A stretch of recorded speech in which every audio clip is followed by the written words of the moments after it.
Hidup kita ditentukan dari apa kata Tuhan, bukan apa kata orang. Anda hidup jangan dipimpin sama ramalan. Anda harus percaya kata Tuhan. Orang kalau sembarangan mengutuk Anda pun, Anda jangan aminkan, langsung tolak dalam nama Yesus. Mau orang tua, mau siapapun yang ngutuk Anda, tolak itu dalam nama Yesus. Kamu tidak hidup dari apa kata orang, kamu hidup dari apa kata Tuhan. Jadi orang tua, itu mulutnya jangan jahat. Lepaskan berkat buat anak-anakmu, buat menantumu. Lepaskan berkat, biarpun sifatnya tidak baik, kamu ucapkan berkat. Karena akan terjadi sesuai perkataanmu. Tuhan itu kalau janji sama kita, dia setia. Janji Tuhan gak pernah gagal. Jangan lebih percaya omongan pejabat atau orang kaya. Jangan karena kebutuhan, roti bicara soal kebutuhan. Jangan karena kebutuhan, kita tidak hidup dalam kebenaran. Sekali lagi, roti bicara kebutuhan. Manusia hidup bukan dari roti saja, tetapi dari firman Allah. Jangan karena kebutuhan, kita tidak hidup di dalam kebenaran.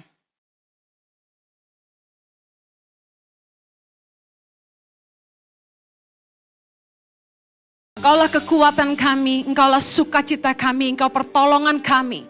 Tuhan, kami berharap hanya kepadamu, Allah kami yang hidup, Allah kami yang benar. Tuhan yang tidak pernah meninggalkan kami, Tuhan yang setia akan janjinya dalam hidup kami. Tuhan yang tidak pernah terlelap, Tuhan yang tidak pernah membiarkan kami. Kami menaruh pengharapan kami hanya kepada Tuhan. Mari umat yang sungguh-sungguh percaya kepada Tuhan, katakan, aku percaya Tuhan, bahwa aku dikasihi, bahwa kasih karunia-Mu cukup bagiku. Berkati umat-Mu dengan kebenaran firman-Mu, bangkitkan iman kami agar setiap kami boleh mengerti apa kata Tuhan tentang kami. Kami enggak hidup dari pikiran kami sendiri, kami enggak hidup dari apa kata orang. Tapi kami percaya firman Tuhan. Terima kasih. Kiranya Roh Kudus menolong hamba-Mu, karena sungguh tanpa Engkau hamba tidak mampu. Berkatilah umat-Mu yang siap diberkati, sama-sama kita katakan, amen. Silakan duduk kembali, puji nama Tuhan. Shalom, shalom. Saya ingin menyapa juga jemaat yang mengikuti ibadah ini streaming live online dimanapun Anda berada. Kami percaya Anda diberkati Tuhan juga, amen. Juga jemaat yang mungkin ada duduk di overflow, Tuhan berkati kita semua. Pagi hari ini saya akan khotbah tentang hidup dari apa kata Tuhan. Katakan, saya mau hidup dari apa kata Tuhan. Matius 4 ayat 4, kita baca sama-sama. Tetapi Yesus menjawab, ada tertulis, manusia hidup bukan dari roti saja, tetapi dari setiap firman yang keluar dari mulut Allah. Manusia hidup dari setiap firman yang keluar dari mulut Allah. Hidup kita adalah firman Tuhan. Manusia itu diciptakan dengan firman Tuhan. Amin. Bukankah waktu Allah menciptakan langit dan bumi, Dia berkata dan berfirman dan semuanya jadi? Semua yang Tuhan firmankan pasti jadi dalam hidup kita. Katakan amin. Karena itu, jangan karena kebutuhan, roti bicara soal kebutuhan. Jangan karena kebutuhan kita tidak hidup dalam kebenaran. Sekali lagi, roti bicara kebutuhan. Manusia hidup bukan dari roti saja, tetapi dari firman Allah. Jangan karena kebutuhan kita tidak hidup di dalam kebenaran.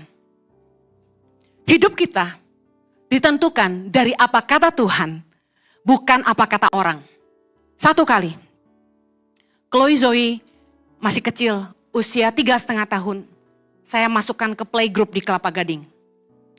Saya nggak sebut brand ya. Di playgroup itu ya namanya Anda tahu kan, anak kecil belajar apa sih?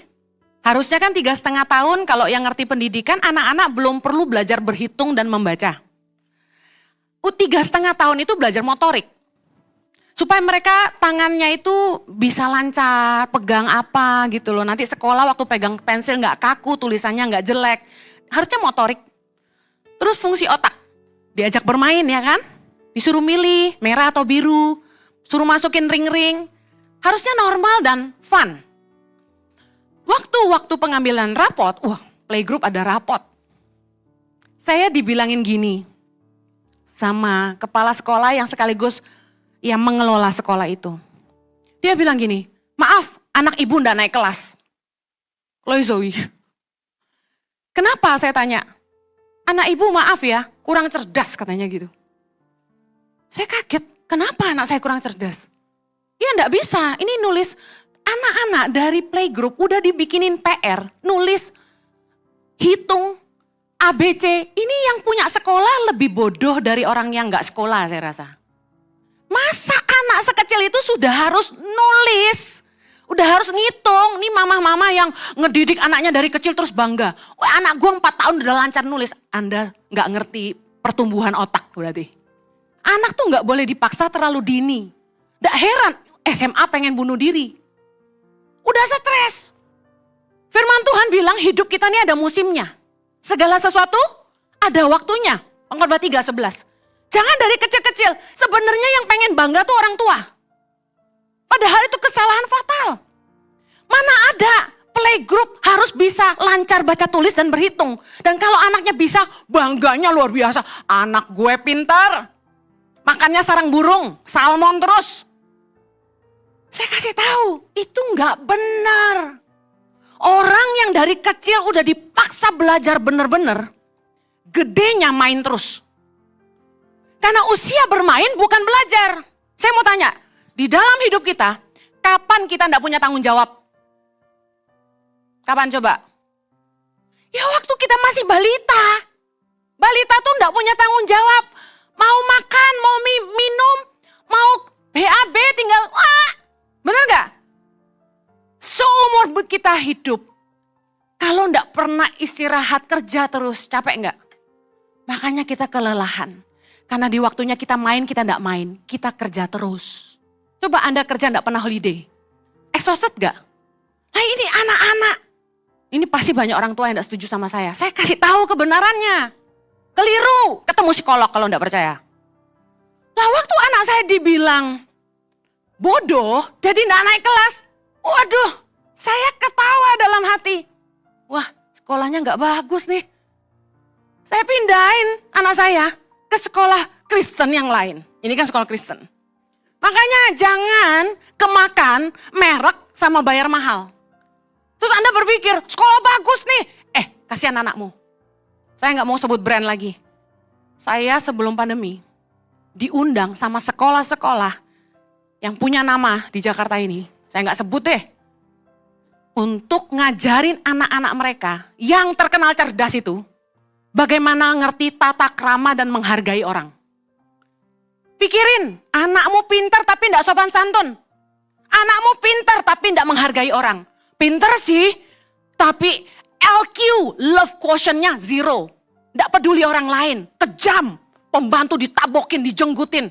Oh my God, you are building monster generation. Yang paling penting tuh anak-anak dari kecil diajarin tuh bukan cuma akademis. Tapi karakter, faith, love, how to love people, how to care for others. Jangan mendang rendah orang. Makanya papa mama jangan kejam, jangan suka bentak-bentak pembantu depan anak. Itu teladan yang jelek. Gak heran anakmu kejam sama pembantu. Gak senang pembantunya digampar, keplak. Pasti mamanya gitu juga. Waktu saya diingatkan Tuhan kemarin itu soal Chloe Zoe ini. Tuhan bilang gini, kalau ada orang yang berkata buruk tentang kita dan anak-anak kita, jangan aminkan. Karena kita tidak hidup dari apa kata orang, tapi apa kata Tuhan. Amin. Waktu anak saya dibilang bodoh dan tidak naik kelas, saya pindahin sekolah. Aman-aman aja. Fun, bermain, berdoa, bagus sekolahnya. Meskipun kecil, tidak terkenal. Anak saya belum 18 tahun udah S1, pinter gak kira-kira? Semua bilang, masih kekecilan loh. Kok udah dikuliahin? Kalau dia mampu, anak saya masuk akselerasi. Belum 18 tahun udah S1. Kalau dia on pasti gak bisa. Kan gitu. Jadi saya gak percaya sama omongan kepala sekolah yang bilang, anak ibu gak naik kelas. Playgroup itu kan bayarnya mahal, tentu dia gak mau naikin anak saya biar saya bayar lagi di situ. Orang kalau sembarangan mengutuk Anda pun, Anda jangan aminkan, langsung tolak dalam nama Yesus. Firman Tuhan berkata, Amsal 26 ayat 2, seperti burung pipit mengirap dan burung layang-layang terbang, demikianlah kutuk tanpa alasan tidak akan kena. Berapa banyak mama-mama yang suka kalau marah tuh nyumpain anak sendiri. Awas lu kurang ajar sama mama, liatin kalau lu melahirin setengah mati gitu. Saya tolak dalam nama Yesus. Lu liatin loh. Lu lebih kere nanti lu dari gue gitu-gitu. Tolak dalam nama Yesus. Mau orang tua, mau siapapun yang ngutuk Anda, tolak itu dalam nama Yesus. Kamu tidak hidup dari apa kata orang, kamu hidup dari apa kata Tuhan. Jadi orang tua itu mulutnya jangan jahat. Lepaskan berkat buat anak-anakmu, buat menantumu. Lepaskan berkat, biarpun sifatnya tidak baik, kamu ucapkan berkat. Karena akan terjadi sesuai perkataanmu. Amin. Mantuku lemah lembut, mantuku sayang aku, mantuku rajin ngasih duit. Gitu dong. Suamiku lemah lembut, suamiku sayang aku, suamiku setia, cinta mati sama aku, tidak akan selingkuh. Di mata dia aku tercantik, yang lain kayak wewe gombel. Loh, ibu-ibu saya ajarin, daripada ngeluh, daripada Anda nuduh-nuduh suami selingkuh, ucapkan berkat. Suamiku terbaik, suamiku paling murah hati, suamiku takut Tuhan. Doainnya jangan lagi melek, tunggu dia tidur. Kalau dia lagi melek, dia tersinggung. Apa maksud lo? Jadi kalau pasangan kita yang kurang baik, lagi bobok, doain. Jangan malah, ini orang selingkuh gak sih? Jangan gitu. Didoain dalam nama Yesus. Roh takut akan Tuhan ada dalam hatinya. Dia hanya mengasihi aku dan anak-anakku. Tidak bisa ke lain hati selain aku. Saya ini berkatin suami saya. Seumur-umur saya bilang gini. Suamiku akan jadi laki-laki yang perhatian sama istri. Akan jadi bapak yang baik buat anak-anak. Akan jadi suami yang setia buat aku. Suami yang tanggung jawab sama aku. Tidak kasar tapi lemah lembut. Wah, terjadi semua saudara. Terjadi semua. Firman yang menghidupkan. Kadang orang tuh lebih sok pinter dari Tuhan. Saya pernah dengar ibu-ibu pergi refleksi. Saya gemes sama tukang refleksi, sok-sok banget ya. Ini bagian perut. Kan saya paling gak kuat di refleksi. Dipencet bagian manapun sakit. Bayangin apa yang mereka bilang. Ibu punya sakit mah. Pencet sini lagi. Ibu ada sakit kepala. Sini lagi. Ada pencernaan. Apa sih lu? Tolak dalam nama Yesus. Tolak dalam nama Yesus saya bilang. Udah lu jangan pencet-pencet kaki gua. Ngurut-ngurut aja. Saya paling gak suka direfleksi. Menyiksa. Kalau suami saya mau dipencet bagian mana gak ada sakitnya. Udah pakai sikut. Dia hebat suamiku. Kita ini bumi dan langit. Makanya aku cinta kamu ya. Haleluya. Jangan percaya omongan teman. Firman Tuhan berkata dalam Mika 7 ayat 5. Janganlah percaya kepada teman. Janganlah mengandalkan diri kepada kawan. Jagalah pintu mulutmu terhadap perempuan yang berbaring di pangkuanmu. Kadang di hidup kita ini, kita lebih dengerin omongan teman daripada Tuhan. Saya kasih tahu, perkataan Tuhan itu yang satu-satunya paling bisa dipercaya. Bilangan 23 ayat 19, kita baca sama-sama. 3, 2, 1. Allah bukanlah manusia sehingga ia berdusta. Bukan anak manusia sehingga ia menyesal. Sama-sama yang keras. Masakan ia berfirman dan tidak melakukannya. Atau berbicara dan tidak menepatinya. Tuhan itu kalau janji sama kita, dia setia. Janji Tuhan gak pernah gagal. Jangan lebih percaya omongan pejabat atau orang kaya. Saya kasih tahu, saya sama Pak Juju. Udah dijanji-janjiin sama orang kaya tuh udah bolak-balik. Mazmur 118 ayat 9. Lebih baik berlindung pada Tuhan daripada percaya kepada para bangsawan. Firman Tuhan yang bilang, Jo, kamu kalau butuh apa-apa, ini telepon saya. Konglomerat di Jakarta, konglomerat se-Indonesia. Saya sebut Anda langsung, pernah bantu kita? Pernah nabur buat tangan pengharapan? Mau tahu enggak? Tidak pernah. Orang tuh kalau mau bantu nggak usah janji, nggak usah nunggu minta, bantu aja, betul nggak? Dia lihat Jojo khotbah terus presentasi tangan pengharapan, langsung kasih nomor handphone. Kan jarang ya konglomerat mau ngasih nomor HP, bener nggak? Bu Heni aja songong ya kan? Saya bilang, Jo, jangan pernah minta apa-apa. Pantang, nggak boleh ya. Gak boleh WA orang, bisa tolong gak bantu saya? Jangan. Doa. Tuhan jawaban kita. Suami saya pesenin, gak usah ladenin. Jangan pernah minta apa-apa, sepeser pun. Orang kalau niat bantu gak perlu janji langsung kasih. Ada orang yang ngasih malah gak banyak ngomong tuh. Yang gak ngasih ngomongnya lebih gede. Udah gak ngasih marahnya lebih banyak. Galakan dia. Jangan pernah ngandalin. Langkah hidup kita ditentukan oleh Tuhan dan bukan ramalan. Imamat 19 ayat 31. Baca sama-sama yuk. Janganlah kamu berpaling kepada arwah dan kepada roh-roh peramal. Janganlah kamu mencari mereka. Dan dengan demikian menjadi najis karena mereka. Akulah Tuhan Allahmu. Anda yang suka tanya-tanya masa depan, tanya-tanya kerjaan. Ya, maaf ya, Chinese people. Remember, aku nggak sebut di sini, Anda ngerti langsung, kepalamu langsung muncul satu kata itu ya toh. Kalau mau beli rumah harus hadap mana, ranjangnya di mana, ya kan? Jangan ngadep jalanan kalau tidur, sial. Lah ranjang saya ngadep jalan Bapak Ibu, makanya Tuhan selalu buka jalan. Loh, jangan percaya ramalan, jangan percaya arwah-arwah. Anda datengin roh gitu. Nenek, tolong jodoh saya siapa? Saya cari Ina di pasar ikan. Rasain Anda. Jangan. Saya kasih tahu ya. Firman Tuhan berkata, kalau kamu nyari mereka, kamu jadi najis. Saya diramal sama teman mama saya. Zaman itu dia belum ikut Tuhan. Saya pulang dari Australia, saya dibawa ke, belum ke Australia. Karena setelah dari Australia cerita lain lagi. Waktu saya masih SMA, diajak ketemu temennya, orang pinter. Tapi nggak pakai sembayangan, asap-asap gitu nggak ada. Biasa aja gitu, engkok-engkok gitu, duduk gitu. Makan bakpao, biasa ngobrol sama kita.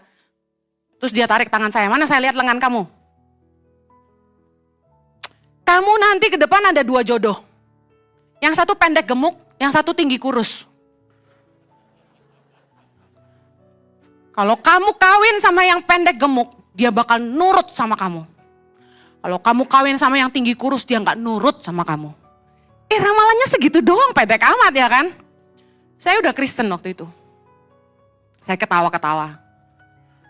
Saudara, akhirnya saya nggak pernah pacaran sama yang pendek gemuk.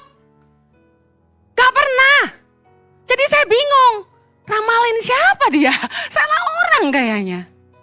Jangan percaya firman Tuhan. Saya itu pacaran sama Jojo, waktu itu Jojo kurus. Tinggi banget? Enggak lah. Koko saya 180, Jojo 175. Jadi bagi saya tinggi kurus bukan Jojo. Ya kan? Waktu itu kalau ada orang yang kayak Petrus gitu tinggi kurus, mungkin aku jadi gini, jangan kawin sama dia nih gitu. Nah, waktu saya sama Pak Jojo, saya tuh dapat dari doa. Tuhan ngomong, Jojo jodoh kamu. Tuhan jelas banget ngomong.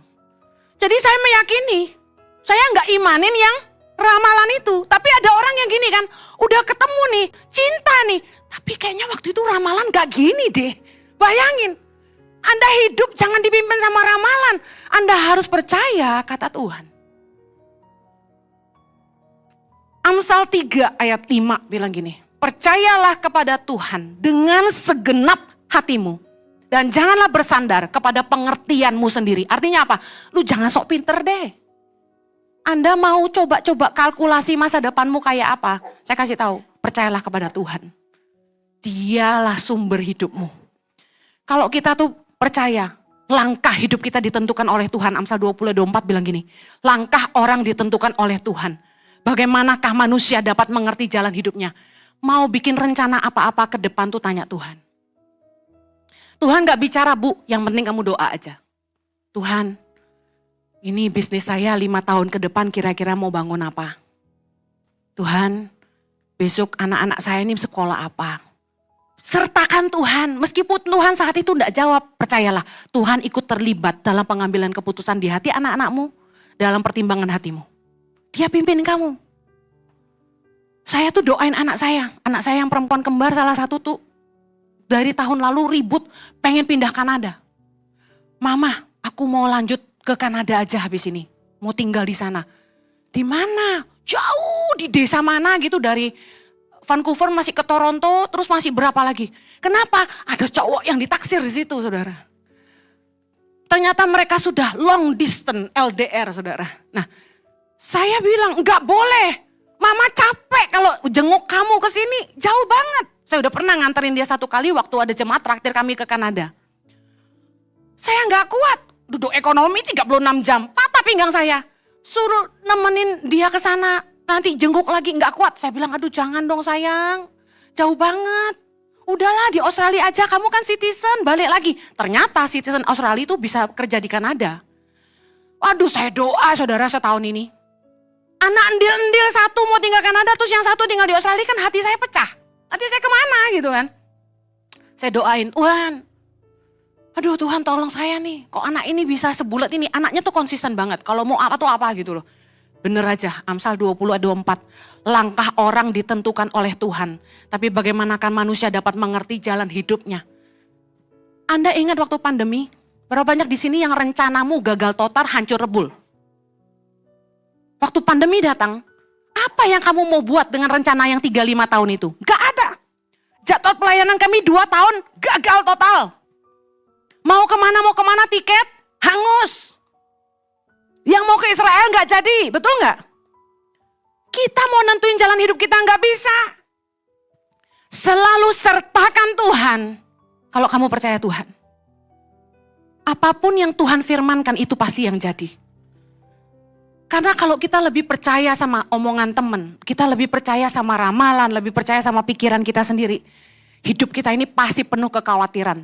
Coba misalnya dibilang gini, umur kamu kurang lebih sampai 50 sehat-sehat, habis itu kamu bakal punya penyakit. Kamu bakal melendung di sana dan di sini misalnya gitu. Apa Anda nggak khawatir? Khawatir nggak kira-kira? Waduh, Anda takut ulang tahun ke-50, takut menghadapi apa yang akan terjadi di usia 50. Nah, saya teringat. 1 kali waktu saya pelayanan di Australia, saya masih umur 20-an. Belum nikah sama Pak Jojo.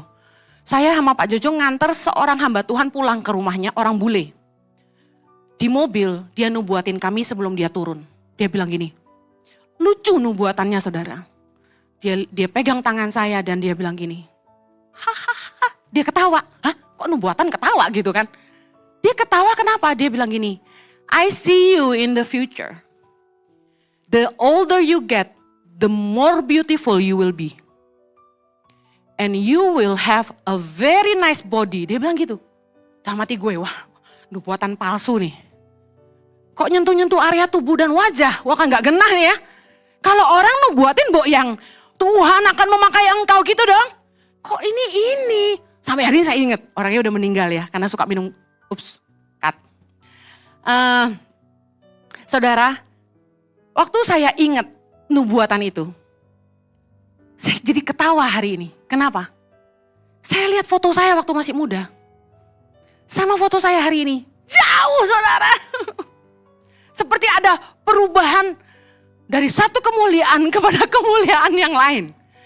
Kok lain muka gue dulu? Mungkin karena dulu gak becus dandan ya. Alisnya masih segaris, gak jelas gitu. Udah gitu, dulu saya kerempeng kurus. Kata Jojo kayak bidadari ya, kayak model gitu. Tapi semakin saya menua, saya makin semok. Ternyata saya lebih cocok semok daripada kurus saudara. Wih, yang di sound system langsung gini-gini. Lebih ayu saiki dah. Haleluya. Saudara, kedengarannya, nubuatannya kok nggak rohani ya? Saya jadi ngerti, jangan pernah pandang rendah nubuatan. Nggak semua nubuatan dari Tuhan, ada orang yang kubuat-buat. Tapi saya jadi tertawa geli waktu Tuhan ingetin saya nubuatan ini. Kalau ada hamba Tuhan yang nubuatin kamu, yang kelihatannya tidak masuk akal buat kamu, jangan pandang rendah. Amini saja. Di gereja pernah ada hamba Tuhan, datang ke gereja kami. Saya waktu itu masih mimpin pujian. Dia bilang gini sama saya, kamu akan menciptakan lagu. Kamu akan menaruh lagu di mulut jemaat Tuhan. Oh saya ketawa saudara. Kenapa? Saya kuliah di Hillsong, ambilnya Creative and Leadership Ministry. Dan di situ saya belajar nulis lagu, tapi enggak pernah berhasil. Karena saya main gitar cuma kunci G. Saya main piano enggak lancar. Basic lah, beberapa lagu saja. Untuk bisa nulis lagu tuh susah, karena kalau saya nyanyi profetik, saya nggak tahu itu saya nyanyi di nada berapa, kuncinya apa. Saya banyak nyanyi lagu baru, tapi saya nggak rekam dan saya nggak ingat. Nah kemarin waktu saya nulis lagu dan saya langsung rekam di HP saya, dan langsung forward ke WhatsApp-nya Lucky. Di situ Tuhan buktiin, aku telah berkata kepadamu, kamu akan nulis lagu dan naruh pujian di mulut umatku. Amin. Percaya sama firman, jangan sama ramalan. Jangan habis ini Anda kejar-kejar hamba Tuhan yang jago nubuatan. Saya cuma kasih bukti bahwa nubuatan lebih baik daripada ramalan. Saya ingin akhiri, karena waktu terbatas. Apapun tantangan yang ada di depan Anda, jangan sampai hidup Anda dipimpin keadaan, tapi selalu ucapkan firman. Lukas 18 ayat 27, kata Yesus, apa yang tidak mungkin bagi manusia, itu mungkin bagi Allah. Anda selalu ucapkan firman menghadapi kemustahilan. 1 Samuel 2 ayat 6, Tuhan mematikan dan menghidupkan. Ia menurunkan ke dalam dunia orang mati dan mengangkat dari sana. Ingat, hidup mati kita ditentukan sama Tuhan, bukan apa kata orang. Andalkan firman Tuhan. Sekarang saya mau tutup dengan beberapa ayat. Foto aja di depan sana supaya saya bisa bacakan cepat. Mari baca apa kata firman tentang Anda. Apa rancangan Tuhan buat masa depan saya. Yeremia 29 ayat 11. Sebab aku ini mengetahui rancangan-rancangan apa yang ada padaku mengenai kamu. Demikianlah firman Tuhan. Itu rancangan damai sejahtera dan bukan rancangan kecelakaan. Untuk memberikan kepadamu hari depan yang penuh harapan. Semua katakan amin. Ulangan 28 ayat 13. Tuhan akan mengangkat engkau menjadi kepala dan bukan menjadi ekor. Engkau akan tetap naik dan bukan turun. Apabila engkau mendengarkan perintah Tuhan Allahmu yang kusampaikan pada hari ini, kau lakukan dengan setia. Sekarang, apa pendapat Tuhan tentang saya?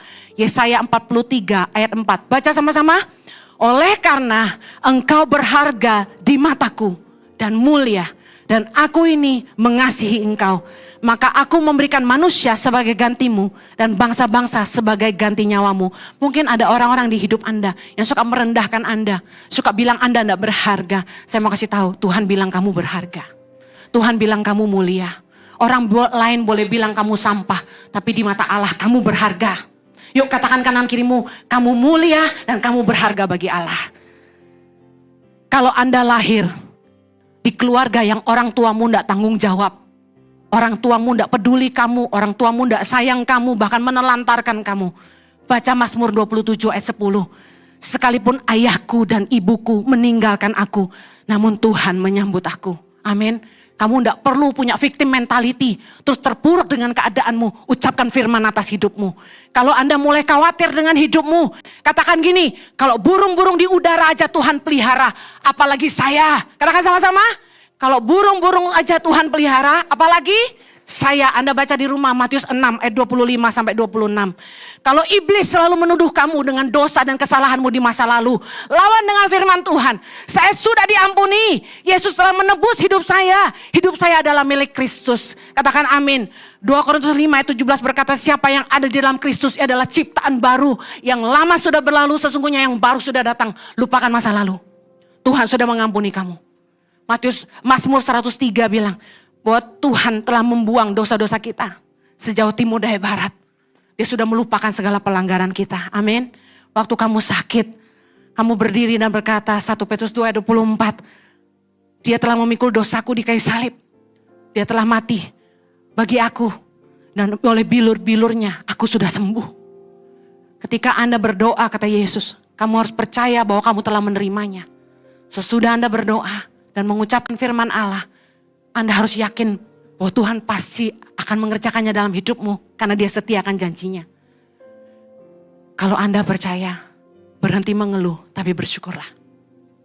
Waktu saya terbatas, saya cuma bilang ini, iman itu adalah gini, mempercayai janji Tuhan, mempercayai firman Tuhan, lebih dari apapun yang ada di dunia ini. Orang mungkin suka ngomongin kamu yang tidak baik, jangan dengar, jangan percaya. Percayalah kamu dikasihi. Tuhan sayang kamu. Tuhan punya rencana yang besar buat hidup kamu. Tidak ada yang mustahil bagi Tuhan. Buat Tuhan sanggup mengerjakan jauh lebih banyak dari apapun yang kita sanggup doakan maupun pikirkan. Ya tutup matamu dan pegang dadamu dan bilang gini, Tuhan mengasihi aku. Hidupku berharga. Darahnya menyucikan aku. Oleh bilur-bilurnya aku sembuh. Kita akan lanjutkan dengan perjamuan kudus.